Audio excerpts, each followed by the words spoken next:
This conference will now be recorded. So when we started the lipid metabolism chapter, we classified fatty acids or lipids into different types: saturated and unsaturated, means having a double bond and not having a double bond.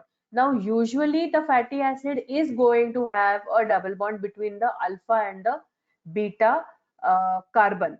Okay, but um, other than this one double bond, there may be another double bond also, or there may be more than one double bonds other than the beta double bond which is existing between carbon number 2 and 3. Now if you have to name these fatty acids, then there are different types. There are saturated fatty acids, there are unsaturated fatty acids. In unsaturated fatty acids, again you have MUFA and PUFA, that is mono unsaturated fatty acid and polyunsaturated fatty acid. So in saturated fatty acids, you have that just one alpha beta double bond which is present between carbon numbers 2 and 3. And since the cleavage or breaking down in these fatty acid begins at this beta carbon atom, it is called as beta oxidation. Okay, if the oxidation would begin in alpha carbon atom, like I told you, there is phytanic acid involved in green leafy vegetables. So in green leafy vegetables, when you consume that and you need to undergo the oxidation of fatty acids, you have to the body undergoes alpha oxidation of fatty acids, and different enzymes are involved for the alpha oxidation of fatty acids. Similarly, there are omega fatty acids as well, and the omega fatty acid oxidation also requires different enzymes. Okay, so we will first come to a saturated fatty acid beta oxidation, where the carbon-carbon double bond is present between the alpha and the beta, that is carbon number 2 and 3. This carbon, the first carbon, is attached to the acyl CoA group. Okay, it is attached to the acyl CoA group. Okay, so after this carbon, which carbon comes is carbon number 2, and this carbon number 2 and 3 is having a double bond, whether it is a saturated fatty acid or whether it is a unsaturated fatty acid. Now, in the case here, what we are seeing is a palmitic acid or palmitic fatty acid. Palmitic fatty acid contains 16 carbons. Okay, so when you start numbering from here you start carbon number 1, 2, 3, 4, 5, 6, 7, 8, 9, 10, 11, 12, 13, 14, 15, and finally 16. So when you say that it is a saturated fatty acid, it means that other than this double bond, there is no other double bond present in this chain of carbon atoms. Now, if it was an unsaturated fatty acid, then other than this C2 C3 double bond, there would be one or more double bonds in other places also, but that is now not the case in the case of palmitic acid. Now here we are calling it as palmitoyl CoA because it has undergone activation. It has got palmitic acid has got attached to the CoA group and it has got converted to palmitoyl CoA. After getting attached with the CoA group and getting formed into palmitoyl CoA, this palmitoyl CoA is going to take the help of carnitine shuttle, and it is going to enter the mitochondrial matrix. Once inside the mitochondrial matrix, it is going to undergo different types of reactions to give acetyl CoA as the end product. Okay, so what are the different types of reactions? If you see the cycle over here, this is a generalized cycle for the beta oxidation of fatty acids. Okay, and after it has entered the mitochondrial matrix, any fatty acid, when it is undergoing beta oxidation, it is going to undergo the steps which we have seen previously, namely oxidation, hydration, oxidation again, and cleavage. Okay, now remember this sequence which I am telling you: oxidation, hydration, oxidation again, and cleavage. Now come back to the cycle that we were seeing here of beta oxidation of saturated fatty acids. So you see over here, this was the fatty acid acyl CoA. Okay, this is a generalized. What we saw in the previous slide was specific palmitoyl CoA. Okay, now this assume that this is palmitoyl CoA. This palmitoyl CoA is going to then undergo oxidation first. So what was the first reaction of any beta oxidation of fatty acids? Oxidation. That is, the fatty acid CoA or the palmitoyl CoA is going to undergo oxidation. Now for this oxidation to happen, it is going to use what is called as FAD, okay, as the source of energy. For the oxidation to happen, it is going to use FAD as the source of energy. In case of carbohydrates as well as protein metabolism, when we were seeing, we have seen what is NAD, NADPH, FAD, FADH. We have already seen these coenzymes which are required or which are going to be involved in the different metabolic reactions along with enzymes. Okay, so this is going to be the first step. In the presence of FAD, this fatty acyl CoA is going to undergo oxidation to form trans delta 2 enoyl CoA. Okay, it is going to form trans delta 2 enoyl CoA. Now this number 2 on the delta is indication of at which carbon atom the double bond is present. Okay, if you see the structure over here, and it is also marked in dark red in color, this is the first carbon atom which is attached to the acyl group. Okay, and this is the second and third carbon atom between which the double bond is present. The same case what we saw in the case of fatty acid oxidation. Okay, so trans delta 2 enoyl CoA is formed when palmitoyl CoA undergoes the first step of beta oxidation. Mainly it is oxidation again in the presence of FAD. Okay, now once this trans delta 2 enoyl CoA has been formed, in the second step it is going to undergo hydration. By hydration I mean water is going to get added to the double bond to form the L stereoisomer of the trans delta 2 enoyl CoA. So this L stereoisomer of the beta hydroxyl acyl CoA will be formed, and this process of hydration is catalyzed by the presence of the enoyl CoA hydratase enzyme. Okay, for hydration, hydratase enzyme is present, and this compound which you can see I am pointing out to just now, this is L beta hydroxyacyl CoA. So this L beta hydroxyacyl CoA then undergoes dehydrogenation or oxidation, which is the same thing, to form beta ketoacyl CoA. Okay, and this beta ketoacyl CoA is going to formation of this is going to require the presence of the enzyme hydroxyacyl CoA dehydrogenase. Okay, and the electrons which are got from this reaction, they are accepted by NADH. So here H plus ions are released. What is oxidation? Oxidation is nothing but the addition of release of hydrogen atoms. Okay, so when this release of hydrogen atoms and addition of oxygen atoms will take place, the hydrogen which has got released is going to combine with NADH, and this all is happening in the presence of hydroxyacyl CoA dehydrogenase enzyme.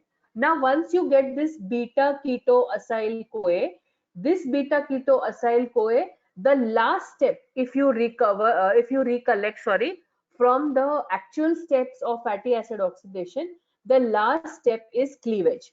Now, what do you mean by cleavage? By cleavage, we mean that this beta keto acyl CoA, which is formed at the third step, has to be cleaved, has to be cut in such a way so that acetyl CoA is going to get released. Okay, and once this acetyl CoA gets released, the actual carbon atom fatty acid chain which was there, the actual carbons it contained, the acetyl CoA, when it moves out, it will move out with two carbon atoms, and another fatty acid chain or fatty acid acyl chain will be left behind, and that chain of fatty acids will have two carbon atoms less than the previous one. Okay, so you see over here that this process of getting back the fatty acid acyl CoA and the release of acetyl CoA, which requires the process of cleavage to happen. This process over here is called as thiolysis. Okay, lysis means to cut, so it is called as thiolysis. Why thiolysis? Thio means sulfur. Okay, so it is going to get cut near the sulfur part of the ketoacyl CoA, and once it gets cut, it is going to release acetyl CoA. This acetyl CoA obviously is going to enter the TCA cycle and give us energy. And once this acetyl CoA with two carbon atoms moves out, what is left behind from here is a fatty acid which has two carbon atoms less. So you come back to this position. Okay, so now you have a fatty acyl CoA shortened by two carbon atoms. So suppose over here you began with 16 carbon atoms. At the end of this four-step reaction of beta oxidation of saturated fatty acids, acetyl CoA is going to get released, and a 14 carbon chain containing fatty acid acyl CoA is going to be with you now. Okay, we'll come back to this example of the palmitoyl CoA. Now this palmitoyl CoA has undergone the first cycle of beta oxidation, and when it underwent the first cycle of beta oxidation, you can see over here where I am pointing out just now, it has given, or it has released acetyl CoA over here, and now this palmitic acid or this palmitoyl CoA, which was containing 16 carbon atoms, has got converted to myristoyl CoA, which contains 14 carbon atoms. Okay, which means we are now back into this position. So now if you started with palmitic acid, you have now got myristil or myristic acid. Now once this myristic acid comes to you, this myristic acid is again going to undergo this process. Now there is no need of activation of the fatty acid and attachment of the CoA group and the carnitine shuttle. All that is not required now. Now the fatty acid is in the mitochondrial matrix. So now it will continue. So once it comes back to this position, it has two carbon atoms less. From palmitoyl CoA, it has formed myristoyl CoA. Now this myristoyl CoA will undergo oxidation, then it will undergo hydration, then it will again undergo oxidation, and then it will undergo thiolysis. And once thiolysis happens, the second molecule of acetyl CoA will be released out, and from 14 carbons of myristoyl CoA, you will be left behind with a fatty acid which has 12, two less. Okay, and what you get from myristoyl CoA is you get lauroyl CoA, Lauroyl, lauroyl CoA. So this way, at every step, two carbon atoms are going to decrease. So you started with 16, you come to 14, then 12, then 10, 8, 6, 4, and then in the end, 2 acetyl-CoA molecules will be formed. At each step, how many ever carbon atoms, um, how many ever acetyl-CoA atoms are going to be released, they are all going to enter the TCA cycle. Okay. Now, how many molecules of acetyl-CoA will be formed in this process? So, you started over here with 18 carbon atoms. Okay. And at every step, 2 carbon atoms have been removed. Okay. So, first step 2, second step 2, third step 2, fourth step 2. Okay. How many have we done now? 2, 4, 6, 8. Okay. 4 steps, and this way it will go on for another 4 steps. In the end, you will get 8 acetyl-CoA molecules. The calculation is very simple. How many ever carbon atoms are present in the fatty acid acyl-CoA? Half of it. So 16 means at the end you will get 8 acetyl-CoA molecules. If you have 20, then you will get 10. If you have 30, you will get 15. Okay, so the amount of acetyl-CoA molecules is half of the carbon atoms that is present in the saturated fatty acid. Now this is beta oxidation of even carbon chain containing saturated fatty acid. So there are how many rules? It is a beta oxidation. How many carbon atoms does it contain? Even number of carbon atoms. Whether it is saturated or unsaturated, yes, it is a saturated. So this is how the beta oxidation of even carbon chain containing fatty acid, saturated fatty acid oxidation happens, where at every step 2 carbon atoms will be released and acetyl-CoA molecules will be formed. Number of acetyl-CoA molecules, please note, number of acetyl-CoA molecules is half of the number of carbon in the fatty acid chain in case of even carbon atoms. Please remember this, in case of even carbon atom containing fatty acid chain. So if you decide to write overall reaction of the beta oxidation of even carbon chain containing saturated fatty acids, you can write 3 reactions which you need to note down now. That is palmitoyl CoA plus 7COA plus 7O2 plus 28 Pi, that P is capital, okay, Pi plus 28 ADP, adenosine diphosphate, 28 ATP. This entire reaction will give you 8 acetyl-CoA plus 28 ATP plus 7H2O. Okay, which means that when palmitoyl CoA undergoes the beta oxidation of even carbon chain containing saturated fatty acids, it is going to give me in the end 8 acetyl CoA groups. It is going to give me 28 ATP molecules, which is a very high energy, and 7 water molecules are going to be released out.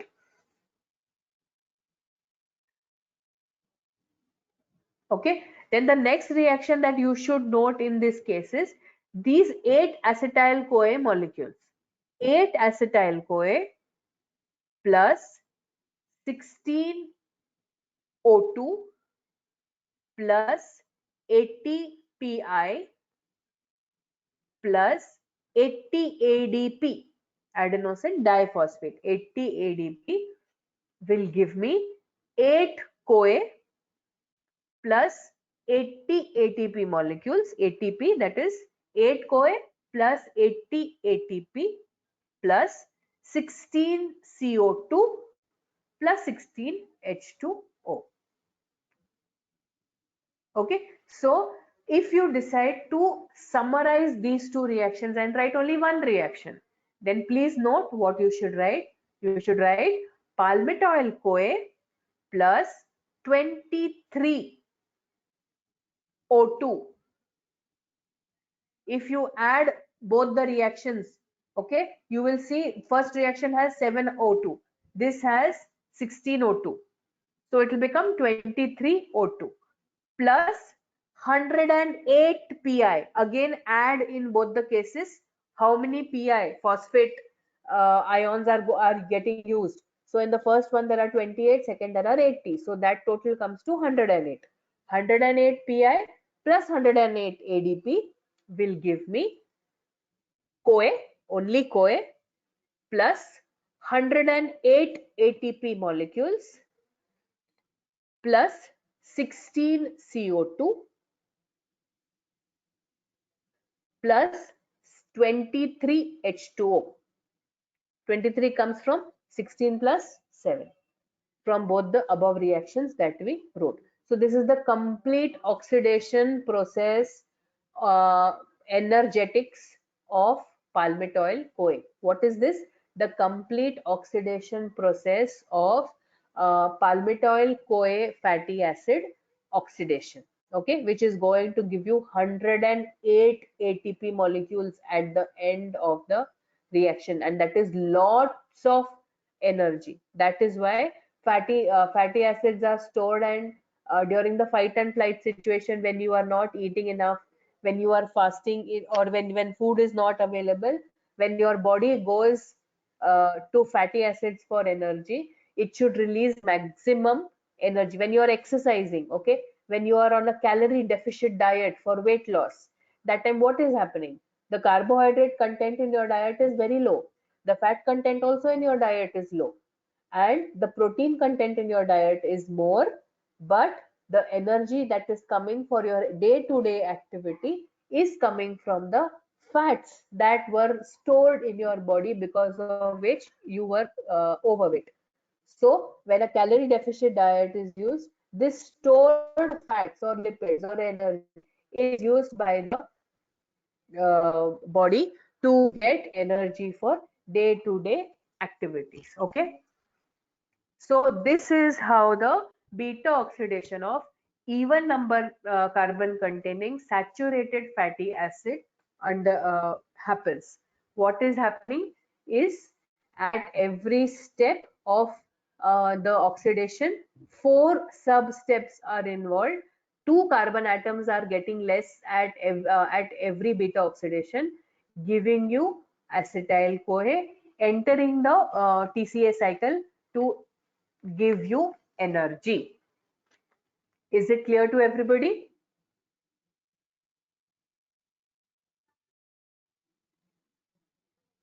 This is the energetics of beta oxidation of fatty acyl CoA. These are the reactions that I told you, which we totaled them, and then we got 108 ATP molecules. Now we have used 2 ATP molecules in the starting to activate this palmitic acid. So you minus those 2 ATP molecules from the 108, and the total energy got over here from palmitic acid metabolism or fatty acid metabolism is 106 ATP molecules. Okay, so please make a note also of this net yield of ATP or energy yield from the beta oxidation of palmitoyl CoA. So give this example in the exam also. When you are asked about writing, they will not ask you specifically about any fatty acid.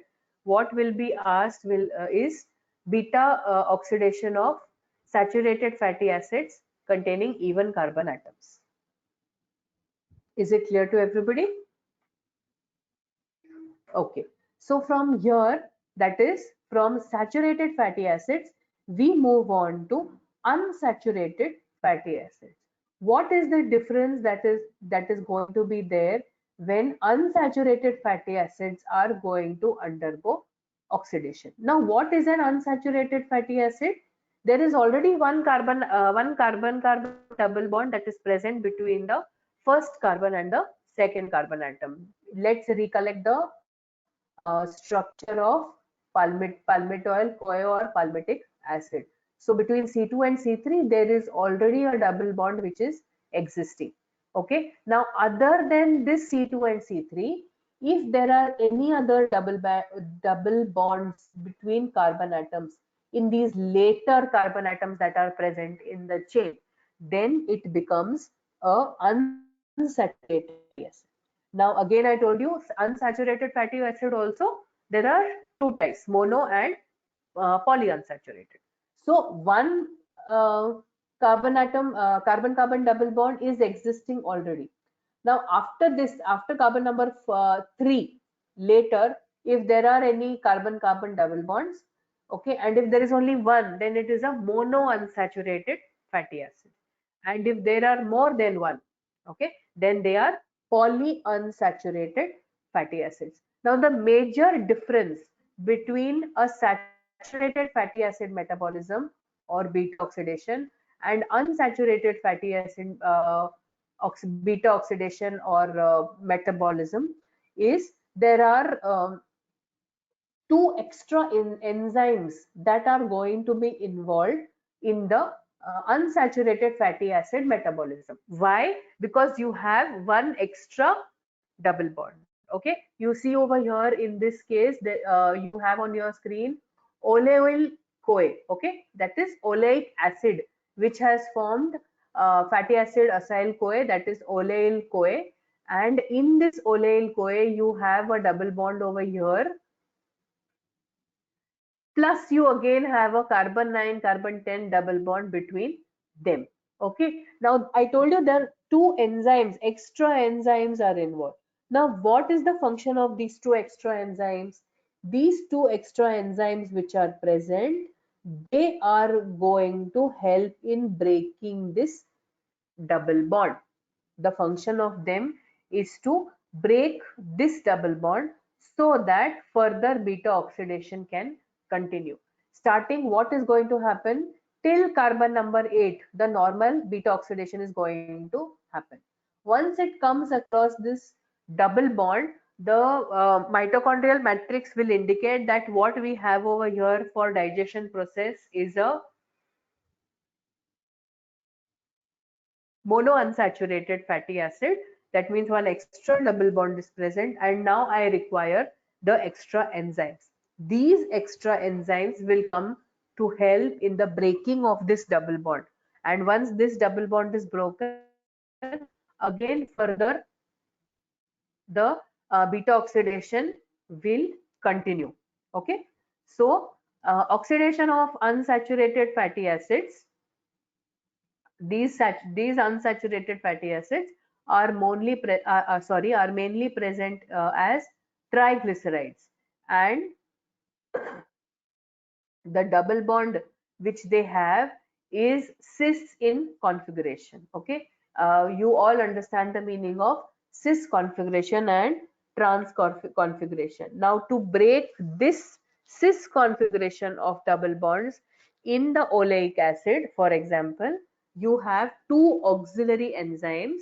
The names of these enzymes are isomerase and reductase, and they are going to help in the beta oxidation of unsaturated fatty acids. So if you have a 18 carbon chain oleic acid or oleoyl CoA, then the double bond is present between C9 and C10. So this oleic acid will first form oleoyl CoA, it will enter the mitochondrial matrix and the beta oxidation will begin. Now, once the beta oxidation begins, the oleoyl CoA undergoes 3 times beta oxidation. Okay, it undergoes 3 times beta oxidation. So, in these 3 steps of beta oxidation, 3 molecules of acetyl CoA will be released. Now once it comes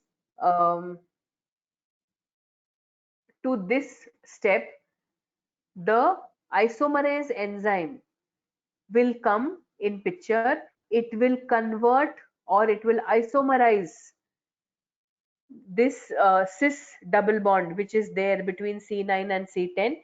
From cis it will get converted to trans. Okay, and the name of this um, fatty acid is trans delta 2 dodecanoyl CoA. Okay, dodecanoyl is 12 carbons. You can see over here there are 12 carbons. If it had 12, then it would have become a decanoyl. But no, here there are 12 carbon atoms. So it is a dodecanoyl CoA. Now this trans delta 2 dodecanoyl CoA is like an intermediate, and the normal enzymes which are present for beta oxidation, now they can come into picture, and this dodecanoyl CoA will undergo beta oxidation 4 more times and give 5 molecules of acetyl CoA. In the end, here in this step, 5 molecules of acetyl CoA were formed. Okay, and in the above step 3 molecules of acetyl CoA are formed. So in total you will have around 8 acetyl CoA molecules. Okay, and you with these 8 acetyl CoA molecules, all these 8 acetyl CoA molecules will enter into the TCA cycle to give you energy. So this is the additional step that is present in the unsaturated fatty acids oxidation, that is presence of two enzymes, the isomerase enzyme and the reductase enzymes. They are called as auxiliary enzymes, and they are the ones who are going to help in continuing the beta oxidation of the double bond containing fatty acid acyl CoA. Okay, so this is about unsaturated fatty acid beta oxidation. Now, both the examples that we took over here, palmitic acid, that is palmitoyl CoA, as well as oleoyl CoA or oleic acid, both contained even number of carbon atoms, which means 2, 4, 6, 8, 10, 12, 14, 16, 18, 20, and so on. These were the number of carbon atoms that this particular fatty acids contained. They contain even. And what we have seen now, in fatty acids which contain even number of carbon atoms, both mono and poly, how the process of beta oxidation is happening, what is extra that is added in case of polyunsaturated fatty acid, and why it has to be added or why it has to be present. It has to be present to break the double bond which is present right in between the center of the long chain fatty acid. Okay,